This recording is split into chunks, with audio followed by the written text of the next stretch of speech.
नागपुरातील ऑडी कारच्या hit and run प्रकरणानंतर आता वेगळंच राजकारण रंगताना दिसतंय। एकीकडे चंद्रशेखर बावनकुळे यांचे पुत्र संकेत बावनकुळे हे गाडीत असल्याचं पोलिसांनी मान्य केलेलं असताना दुसरीकडे या प्रकरणावरनं मवियाचे दोन नेते आपापसात भिडल्याचं समोर आलंय। काँग्रेसचे आमदार विकास ठाकरे यांच्या मतदारसंघात हा अपघात घडला होता। या घटनेनंतर राजकीय कुटुंबातील मुलगा असला की राजकारण होतं। संकेत बावनकुळे हा गाडीत बसून होता, पण तो गाडी चालवत नव्हता। घटना दुर्दैवी आहे, मात्र संकेत बावनकुळे दोषी असता तर काँग्रेस चूप बसली नसती, अशी प्रतिक्रिया विकास ठाकरे यांनी दिली होती। या प्रतिक्रियेनंतर ठाकरे गटाच्या उपनेत्या सुषमा अंधारे यांनी विकास ठाकरेंवर निशाणा साधलाय। संकेत बावनकुळेला वाचवण्यासाठी काँग्रेसच्या विकास ठाकरेंनी प्रयत्न करावेत, हे अनाकलनीय असल्याचं सुषमा अंधारे त्यांच्या ट्विटमध्ये म्हणाल्या। त्यानंतर नागपुरात दाखल झाल्यानंतर त्यांनी यावर भाष्य देखील केलंय। विकास ठाकरे हे संध्याकाळी व्यक्त झाले। जे विकास ठाकरे म्हणतायत की माझ्या मतदारसंघातली घटना आहे, जर तुमच्या मतदारसंघातली घटना होती तर तुम्हाला सकाळीच व्यक्त व्हायला काय झालं होतं, त्याच्यासाठी तुम्हाला तब्बल 24 तास उलटून गेल्यानंतर 36 तास उलटल्यानंतर तुम्हाला का व्यक्त व्हावंसं वाटलं।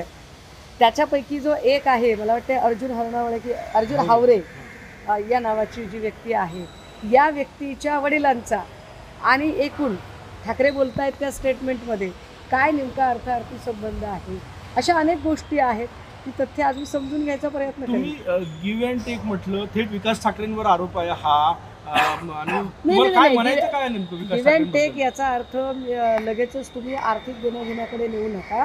गिव्ह अँड टेक कल्चर याचा अर्थ शेजार धर्म असाही असू शकतो की इथे स्थानिकच्या राजकारणात बऱ्याचदा जुळवून घ्यायचं असतं, जुळवून घेतलं जातं। त्यामुळे एक म्युच्युअल अंडरस्टँडिंग म्हणून जर त्यांना हे सुचत असेल, एकीकडे म्हणतायत की माझा मतदारसंघ आहे आणि मला सगळी माहिती आहे, तर मग तुम्हाला आधी माहिती का नव्हती? म्हणजे तुम्हाला असं म्हणायचं आहे की विकास ठाकरे जुळून घेण्यासाठी हे सगळं स्टेटमेंट करतो असं म्हणायचं आहे तुम्हाला? त्याच्यापेक्षा अजून काही वेगळं असू शकतं का? ज्या पक्षाचे प्रदेशाध्यक्ष नाना पटोलेंचं एक स्टेटमेंट येतं, विजय वडेट्टीवारांचं एक स्टेटमेंट येतं, अर्थात हे सगळं स्टेटमेंट आल्यानंतरही विकास ठाकरेंना हे स्टेटमेंट करावं वाटतं, याचाच अर्थ कुठेतरी भाजपच्या लोकांना मदत करण्यासाठी काही स्थानिकचे, मी काँग्रेसचे नेते असं म्हणणार नाही, नागपूरचे काही स्थानिकचे लोक थोडे अग्रेसर आहेत का, असाही अर्थ निघू शकतो। विकास ठाकरे असेही म्हटले की जर संकेत बावनकुळे गाडी चालवत असतात तर आम्ही त्याला सोडलं नसतं, माझ्याकडे त्याचे पुरावे आहे असेही ते म्हटले। आणि एवढे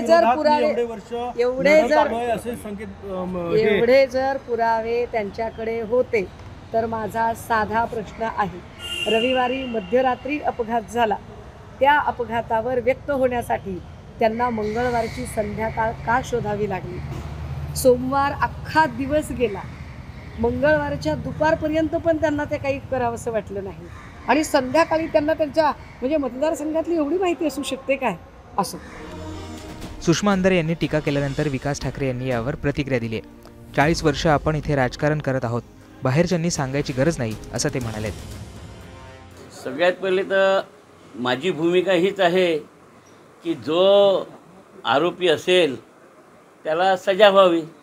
मी काही वेगळी भूमिका नाही घेतली आहे, आणि ज्याच्या कोणाच्याही हातानं गुन्हा झाला असेल त्याला सजा व्हावी हीच माझी भूमिका आहे। त्या दिवशी मी सांगितलं। आता माझ्या बोलण्याचा कोणी विपर्यास काढत असेल तर त्याचं उत्तर माझ्याजवळ नाही, कारण की या नागपूर शहरामध्ये 1984 पासून भाजपाशी लढण्याचं काम मी करत आहे। लोकांनी मला निवडून दिलं अनेकदा या नागपूर शहरातल्या, आणि अनेकदा मी प्रतिनिधित्व केलं आहे। मागच्या 10 वर्षात भाजपाच्या विरोधात आंदोलनं उभारून 40 केसेस माझ्यावर आहे। तर भाजपाशी कसं लढावं हे मला नागपुरात समजते। आता याच्यासाठी मला कोणाकडून ज्ञान घेण्याची गरज नाही आहे, परंतु माझी भूमिका, जर आरोपीला पोलीस वाचवतील तर बाहेरून येणाऱ्यापेक्षा हा विकास ठाकरे नागपुरात एकटा भारी आहे आणि त्यांच्यावर कारवाई करून दाखवेल एवढी क्षमता माझ्यामध्ये आहे, आणि ती मी अनेकदा दाखवली आहे लोकांच्या अडीअडचणीत। आणि जर सरकारने, भाजपाच्या नेत्यांनी कोणावर अत्याचार करत असतील तर मी कधीच मागवायला आलो नाही। सगळ्यात पहिला नंबर विकास ठाकरेचा राहिला आहे, नागपूर शहरातील जनतेला माहीत आहे, आणि म्हणून मला असं वाटते की मला कोणाच्या सर्टिफिकेटची गरज नाही, मला कोणाविषयी बोलण्याची गरज नाही। सुषमा अंधारेंनी गंभीर आरोप केलेला आहे। तिने म्हटलं आहे की गिव्ह अँड टेक संबंध? आता कसं आहे, मी या शहरात 40 वर्षापासून राजकारण करतो. आता या शहरातल्या लोकांना माहीत आहे माझं काय. आता मी कोणाच्या विषयी का बोलू, आता त्यांना काय साध्य करायचं इथं येऊन हे मला माहिती नाही आहे. परंतु मला आयुष्यभर इथे भाजपाशी लढायचं आहे. बाच्या नेत्यांच्या विरोधात इलेक्शन लढायचं आहे. फडणवीस साहेबांच्या विरोधात लढलो, गडकरी साहेबांच्या विरोधात लढलो, येणाऱ्या दिवसांमध्ये अजून लढणार आहे. माझी लढाई भाजपाशी आहे आणि ती लढाई मी लढणार आहे. आणि ही लढाई कशी लढावी हे मला 1984 पासून समजते.